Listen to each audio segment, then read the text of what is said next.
Hiya guys, I'm Shan. It's lovely to kind of like see you, meet you, have you, even though I'm not technically doing the Zoom call that I wanted to do today.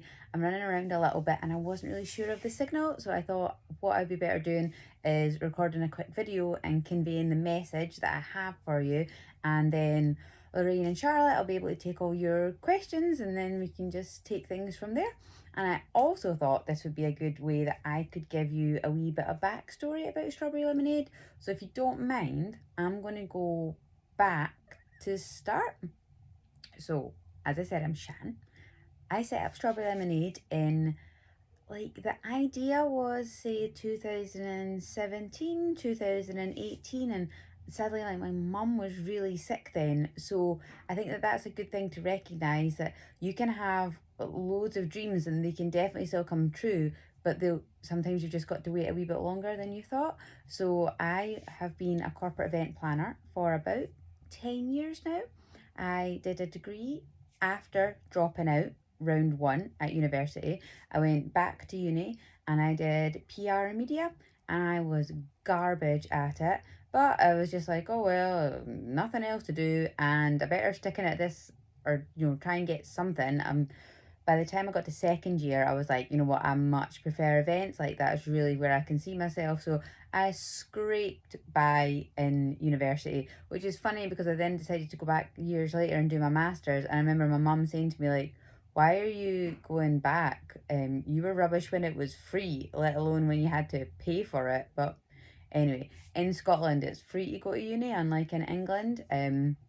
I could go on loads about politics and that, but I'm not going to. But it's just, it makes education really accessible, and that's actually a big thing for me. That's why this course exists, because I want people to have access to the knowledge and the brain power of myself, of Lorraine, of Charlotte, and not have to pay for it. So that's why we do things like we pay for your bus tickets and make sure you've got lunch and things, just because we really, really want to make it for people who might be in a little bit of a getting a bit of a funk, not quite know what to do with themselves, lost their purpose a little bit, maybe between jobs, maybe just come out of uni and can't really find anything. There's loads of reasons that you might be here today, but I just wanted to make it easy to get the knowledge that we have. So, like I say, corporate event planner for 10 years. After I graduated uni, I did 7 unpaid internships while working in a little shop. So I used to drive. Oh my god. So the shop opened at 5 a.m. So I would drive an hour, go to the shop, work till 12,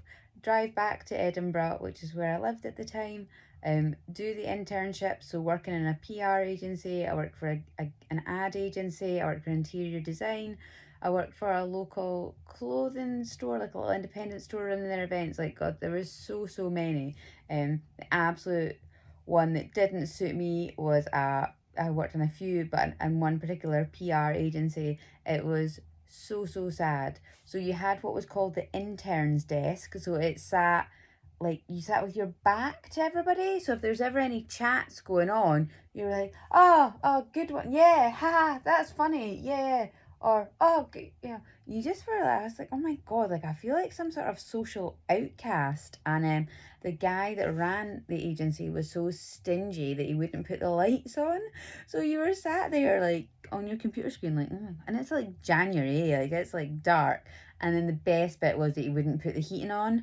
So I used to sit in my car having my lunch, and I remember just thinking, like, I'll never do this to anybody. Like, this is garbage. So as you go on in your career, you learn from great people, and then you learn how to be great and not do the rubbish things that other people did.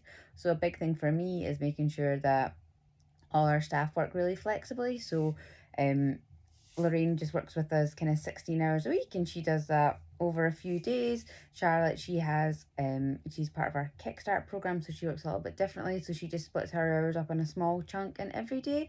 We've got people who just work at night. Our graphic designer, one of them, Estefania, she's in Mexico, so she's on a whole totally different timeline. So yeah, I know I'm kind of jumping back and forward here, but I really want you to know about the company and the ethos and the culture and basically the lessons that I've learned. So moving on from internships and whatnot, So I was signing on at the job centre. It was a horrendous experience. I know loads of you are in the same boat. You feel judged, you feel worthless, you feel like you shouldn't be there. You also feel like it's the last place on earth you will get a job, even though it's the job centre. And maybe things have changed now, but this for me is back in 2013, and it was, it was really rough. Like, I remember a guy confiscating a bottle of juice that I had, and I was like, juice, man, like, it's your civil human right to be able to have a drink.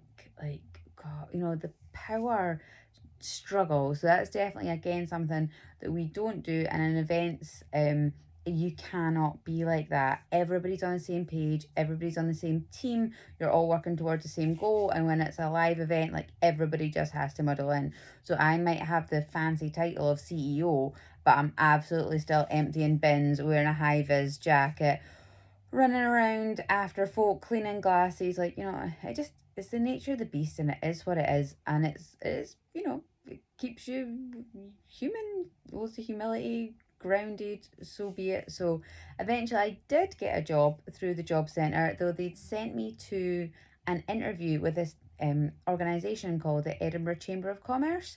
And they said I had to do a 52-week minimum wage placement, no holidays, no breaks. And I was like, one, is that not illegal? And two, like, I'm really wanting to do something amazing. I just do not see how being stuck in a year-long, basically, traineeship when I've already graduated, and now I've got this 7 internships worth of experience, and I've worked in a phone shop for 5 years, so I'm like chatty and good at sales. Why I'm being forced down this path, and they're saying, "Oh, if you don't go to this interview, like, we're going to cut your money." I'm like, "Oh, good, like, take that 20 quid a week off of me, like, whatever." Anyway, so I go along to the interview, and the woman who's interviewing me, she's really nice. She's really senior in this organization. I'm like, oh.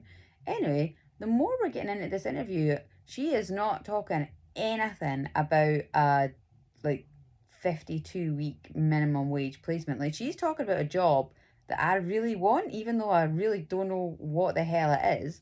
So I suppose this is where, like, your transferable skills, as a job centre will say, really come into play. So I had no clue what she was on about, but I categorically knew that I wanted that job. So you just have to suddenly, like, try and take control of the interview.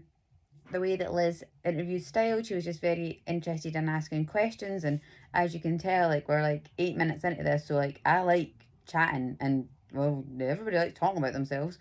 So that's a joke, by the way. That is, like, a genuine joke. Like, that somehow I got the job. So I worked there for a couple of years, organising 120 events a year, which in the business calendar, so that's Monday through Friday, and then omitting summer because nothing happens in summer. And in Edinburgh, we have the Edinburgh Festival, which is basically where the city swells to double its size, and it's the biggest international arts and comedy festival in the world. So it's absolutely mental. So you would be mental to do anything and even try and compete in that sphere. I loved it. Like, it was super fast paced. I was really, really empowered in my role. The calendar that the organisation had had before had been really limited and really boring, and they only did about 30 events.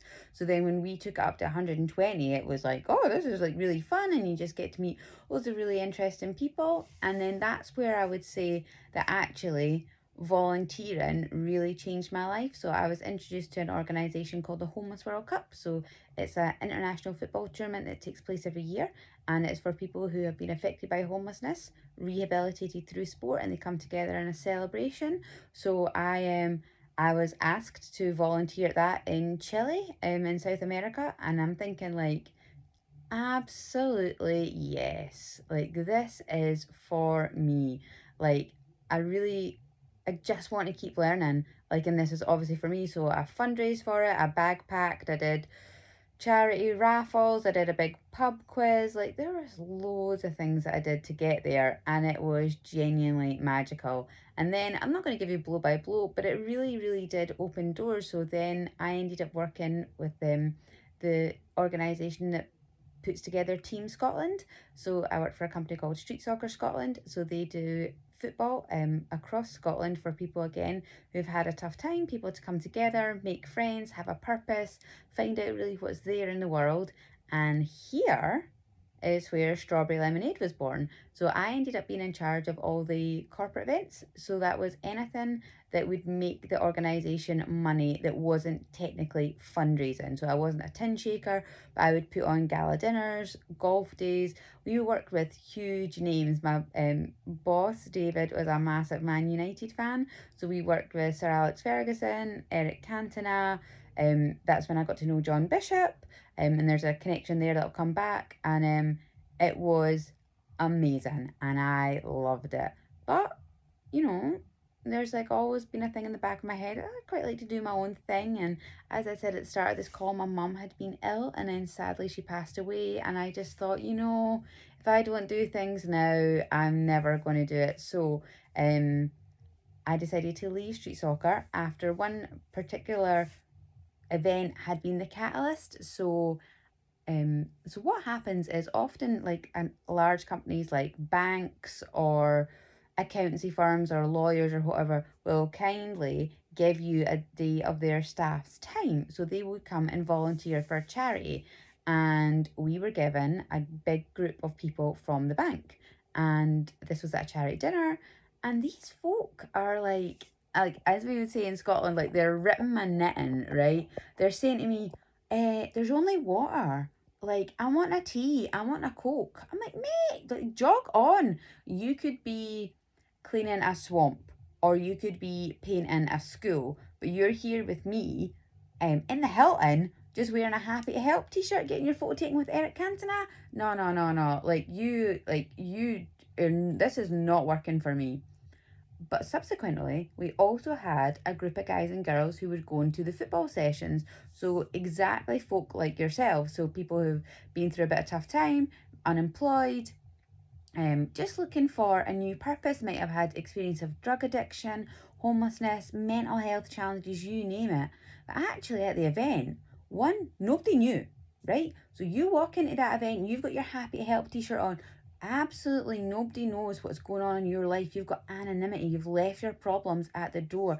You feel like you've got a purpose. You're liberated.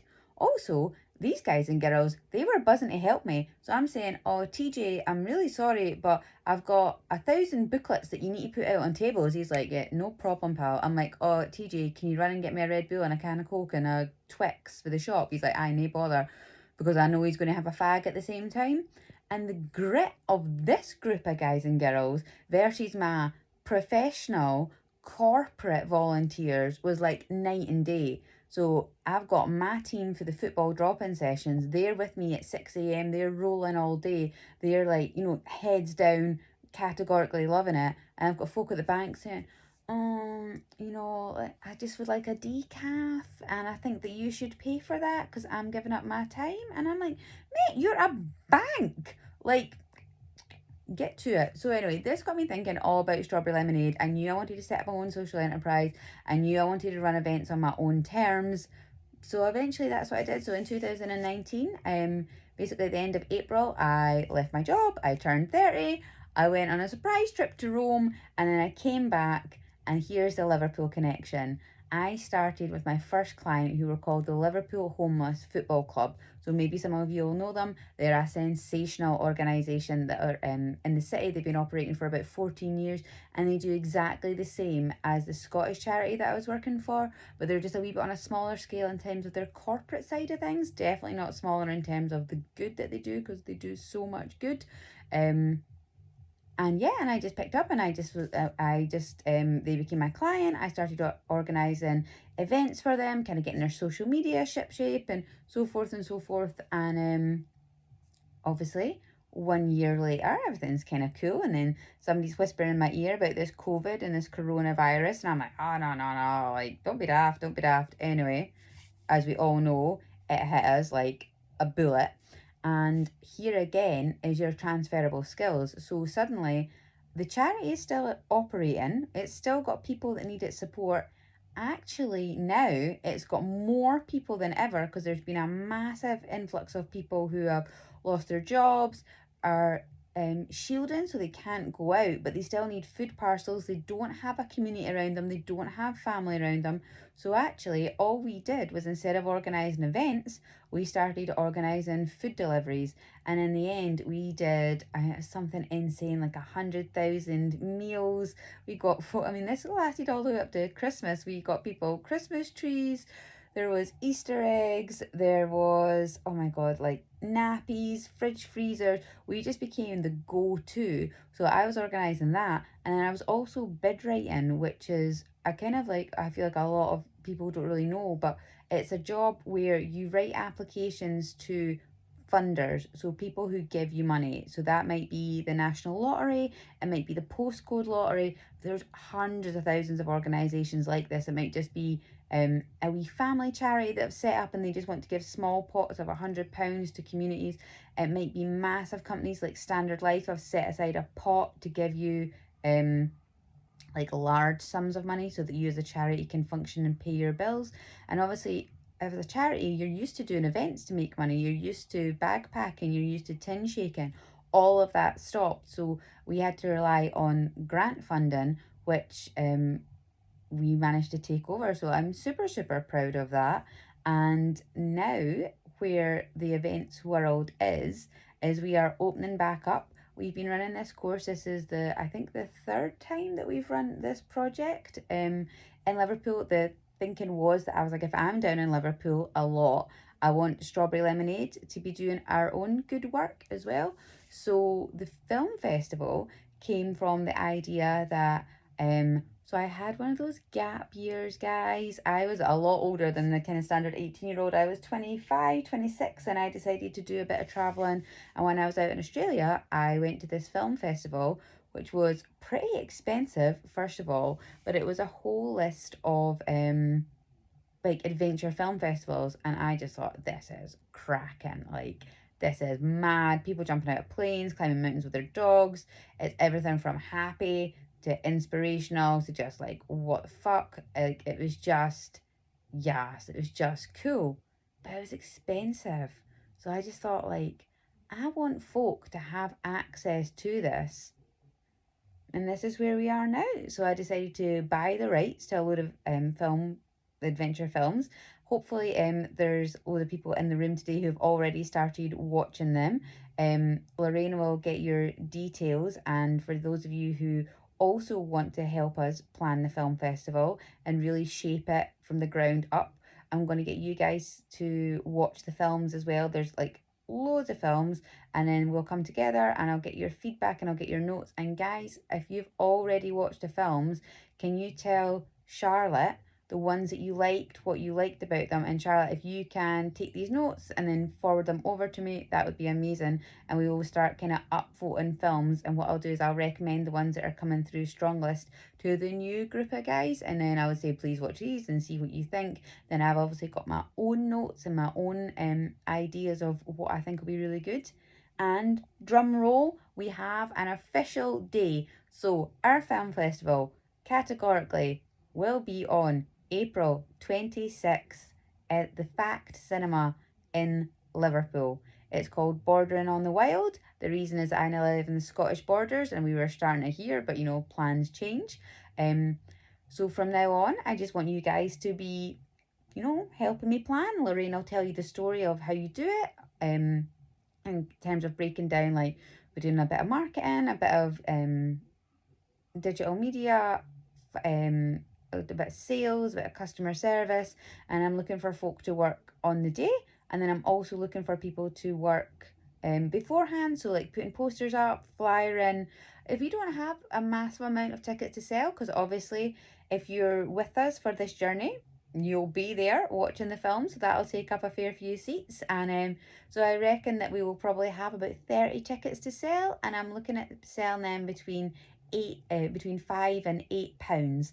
And then also we'll be selling little bundles of snacks as well, so we'll be needing people on the desk, so some of you chatty folk, that'll be amazing.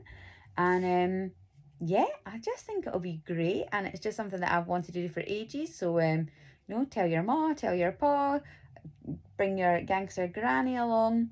It'll just be really, really good, and I'm just right glad to have this gang of people who want to get an event planning, want to earn a wee bit of money, hopefully want to, you know, find their purpose. And that's what I want to say as well.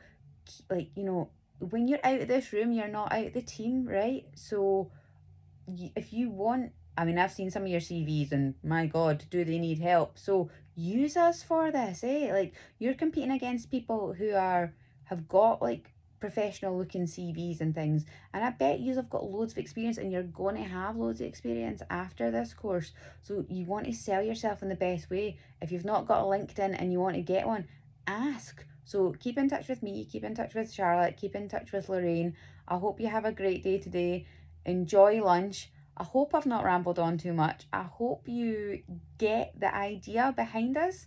I want to make events accessible for everyone. I think that no matter what your skill set, there's a job in the events industry for you. If you're chatty, you're like me, you could be, you know, running an organization, you could be at the front of house, you could be doing the sales. If you hate folk, there's a role for you as well. You're behind the scenes, you're rigging, you're building stages. If you're amazing with numbers, you're working in the finance department. If you're super creative, you're program planning, you're designing the marketing materials, you're sorting out the digital strategy. There's just something there for everybody. You might just not know, and hopefully you find your skills while you're with us on this wee journey. And oh God, I just hope that you love it, and I'm just really grateful for you coming along. And oh my God, I seen the timer now and it's 22 minutes, so I'm wrapping up now. But if you need me, you email hello@strawberrylemonadeevents.com. You've got my details already. I feel like loads of people I've done email intros to. You've got Lorraine's details as well if you just need somebody a wee bit more like local. You've got Charlotte in the room today, Charlie in the room today.